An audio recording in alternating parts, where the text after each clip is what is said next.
Muy buenos días. Es tiempo de meditar la palabra de Dios y es un tiempo muy importante en nuestro día. El poder meditar y escuchar lo que el Evangelio nos dice en nuestro diario vivir es lo mejor que podemos hacer.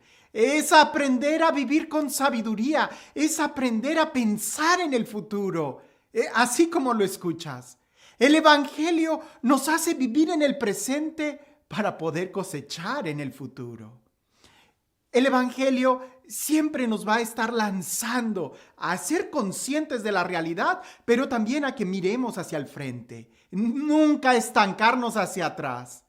¿Sabes? Me gusta mucho usar este ejemplo. El Evangelio es como el parabrisas del carro, sí, el cristal grande que tenemos enfrente cuando vas manejando. ¿Sabes por qué?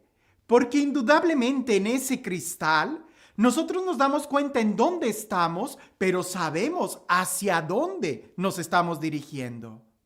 ¿Sabes por qué el parabrisas es más grande que el retrovisor? El retrovisor es el espejo pequeño que está en medio. ¿Sabes por qué es más grande? Porque es más importante lo que está delante de nosotros que lo que estamos dejando atrás. El Evangelio es toda esa parte, una pequeña porción para mirar hacia atrás y aprender y saber de dónde venimos, pero siempre mirando en abundancia, en plenitud, hacia el futuro, la dirección que estamos llevando. Y eso es lo que el Evangelio nos ayuda, a centrarnos en el momento presente, pero no para estancarnos, sino para agarrar fuerza y dirección y saber muy bien a dónde queremos llegar. ¿A qué va todo esto? El Evangelio el día de hoy es muy importante especialmente en estos días que estamos viviendo. Es un Evangelio que lo deberíamos de estudiar en casa, en amistades, en familia, en la escuela, en el trabajo. Es un Evangelio que deberíamos de recordar muy bien, porque a veces cuando estamos enojados, se nos olvida lo que el Evangelio nos dice y es precisamente en esos momentos donde más deberíamos de tenerlo en cuenta. ¿Por qué digo que este texto es muy importante que lo tengamos en mente, en la memoria, que lo meditemos, que lo reflexionemos? Porque todos nosotros, tarde que temprano, vamos a tener que corregir a alguien. Así como también tarde que temprano nos van a tener que corregir. La corrección es una parte fundamental de la vida cristiana, y no solo de la vida cristiana, sino de toda la sociedad. Si no nos corregimos unos a otros, no vamos a poder avanzar. Y es que uno mismo muchas veces no ve los errores que uno comete. Por ejemplo, cuando te despeinas, necesitas que otro te diga, o por lo menos necesitas un espejo para verte y saber cómo peinarte, porque tú solo no puedes arreglarte. Necesitas el punto de vista de alguien que está fuera de ti. Como seres humanos, sí, vamos a estar cometiendo muchos errores, pero todos nosotros queremos salir del error, queremos crecer. Ahora, el problema de la corrección fraterna es que muchas veces no sabemos cómo hacerla. A mí como me gustaba, por ejemplo, cuando el padre Pablo me corregía, porque siempre era una enseñanza profunda y él, lo digo, con mucha humildad se acercaba y me hacía preguntas y poco a poco él tenía mucha paciencia. Claro, había ocasiones que me soltaba el sablazo así, esto está mal, pero la mayoría de las veces lograba convencerme o hacerme ver el error antes de decirme qué tan malo había sido lo que había hecho. Y es precisamente eso lo que nosotros debemos de aprender. El día de hoy vivimos en una sociedad y en una cultura donde parece que es un conflicto de a ver quién tiene la razón. Y muchas veces usamos los medios de comunicación para estar señalando el error de los demás y hacerlo de manera pública. Hay ocasiones que ni siquiera la persona conoce de primera mano o ha tenido una experiencia de quien está hablando y así hablan, ¿verdad? Tratan de corregirlo y muchas veces no, pienso yo, no para ayudar a la persona, sino como para darse publicidad a ellos mismos y decir, mira, yo sí sé, mira, él está mal, yo puedo corregir al otro porque yo sí sé. Y esa no es la actitud. Por eso Jesús nos da como 3 momentos para poder corregir a alguien. Pero lo primero que nosotros debemos de tener en cuenta es, a ejemplo de Jesús, y que esto está en todo el Evangelio, es cuál es la intención que tenemos al corregir a alguien. El mostrar que yo tengo la razón, eso no es cristiano. El demostrar que yo estuve bien, que yo estoy correcto, que yo sí sé y que el otro no, eso no es ser cristiano. El mostrar que la otra persona vive muy mal, está equivocada, es un error, es un ateo, es un pagano, es un apóstata, es alguien que niega de la fe, eso tampoco es cristiano. Lo que nos debe de mover a nosotros a corregir a alguien es la salvación, es buscar el bienestar de la persona. Y para buscar el bienestar de la persona, lo primero que debemos nosotros de hacer es tratar de ponernos en los zapatos del otro. Mira que Jesús, Dios mismo, al venir a corregirnos, lo primero que hizo fue ponerse en nuestros zapatos, hacerse humano y sufrir por nosotros. El buen pastor, cuando va por la oveja perdida, lo primero que hace es andar el camino que la oveja tomó, la oveja errante, llegar hasta donde está. Si la oveja entró por maleza, el buen pastor va a entrar por maleza. En cambio, cuando agarramos una actitud muy catedráticos de señalar el error acá desde muy lejos, pues aquel fulano de tal está equivocado porque dijo esto y esto está mal. Eso no es ponerte en el lugar del hermano. Eso no es buscar la salvación, la corrección del hermano. Eso es exhibirlo. A los padres de familia, cuando se me acercan y me preguntan cómo educar a sus hijos, que si deben de castigarlos o no, yo siempre les digo, o sea, ¿el castigo va en la dirección de qué?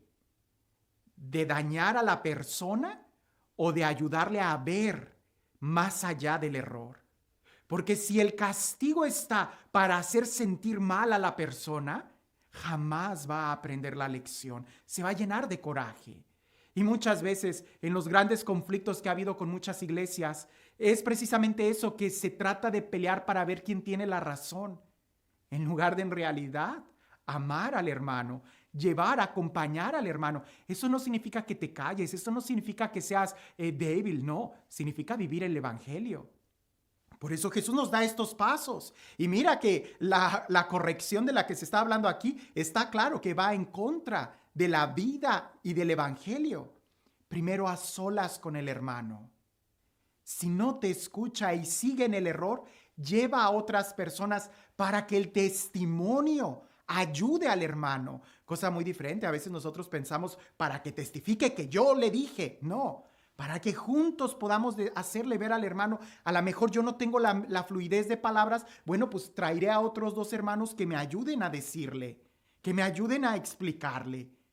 Y si tampoco, pues entonces a la comunidad, porque lo que buscamos es que el hermano pueda ver el otro punto de vista, pueda ver en qué está el error. Pero jamás es para exhibirlo, jamás es para humillarlo, hacerlo sentir mal, mucho menos para mostrar que yo sí sé y el otro no.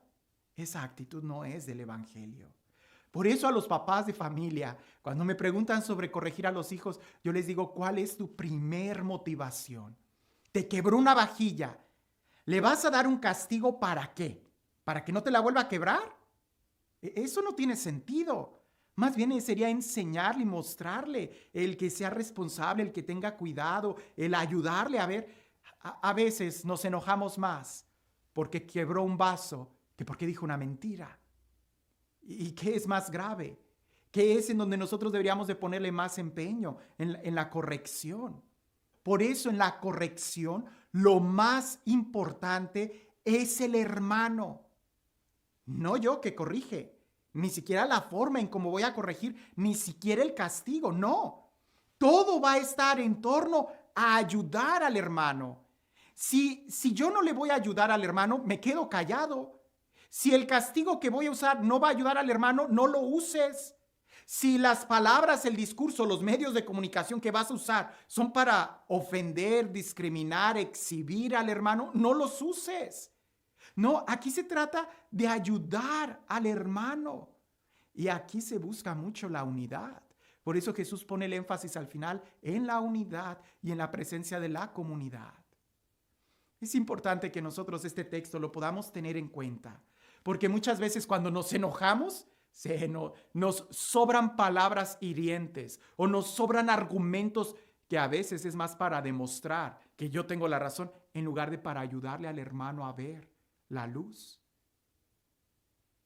Es importante que nosotros hagamos un alto, respiremos profundo antes de querer exhibir a alguien, de querer corregir a alguien, de querer castigar a alguien. No, se trata de ayudar al hermano y para eso debemos de aprender a ponernos en sus zapatos y entender primero el por qué. ¿Por qué llegó a esa conclusión? ¿Qué tan herido estuvo el hermano para llegar a tomar esa decisión? Ninguna persona en su sano juicio va a hacer cosas contrarias a la razón.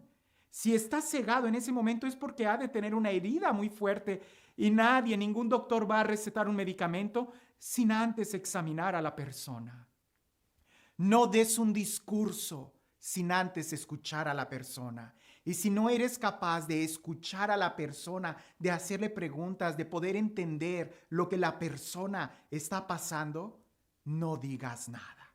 Es mejor quedarnos callados, porque entonces no solamente el hermano cometió un error, sino que también nosotros cometemos otro error al tratar de corregir de una manera falta de caridad. Y si Dios no está presente, entonces ten la seguridad que no va a haber ningún fruto bueno. Es grande la tarea, pero es importante que nosotros podamos meditar muy bien en que lo más importante es que juntos podamos llegar al reino de los cielos. Y este Dios, el Dios del amor, el Dios de la paz, el Dios de la vida, el Dios de la fraternidad, el Dios que es misericordioso, el Dios que nos enseña cómo amarnos y corregirnos, que sea Él quien el día de hoy nos bendiga, en el nombre del Padre, del Hijo y del Espíritu Santo. Cuentan por ahí que en un campo de guerra, donde la guerra estaba en lo más álgido, en lo más peligroso, se regresa el batallón y cuando llegan, un soldado se da cuenta que su amigo no había regresado de la batalla. Y va y le dice al general: general, mi compañero, mi amigo no ha regresado. Y el general le dice: olvídelo, seguramente ya murió y no voy a perder a ningún otro soldado, quédese aquí. Pues aquel soldado se regresó al campo de batalla por su amigo. Pocas horas después regresa cargando el cadáver de su amigo y él había sido mortalmente herido. Cuando llega ahí, a donde estaban todos los demás soldados, el general lo ve, se molesta mucho y le dice: ahora he perdido 2 soldados. Le dije que no valía la pena ir al campo de batalla.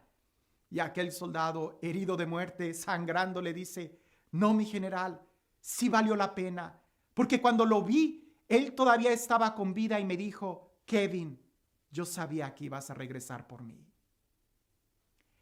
Así es como debemos de corregir. Dejar que también las balas, dejar que también las situaciones nos lastimen, nos hieran, para saber llegar al punto en donde podamos entender el sufrimiento del hermano y saber que vale la pena sufrir con él si puedo salvarlo.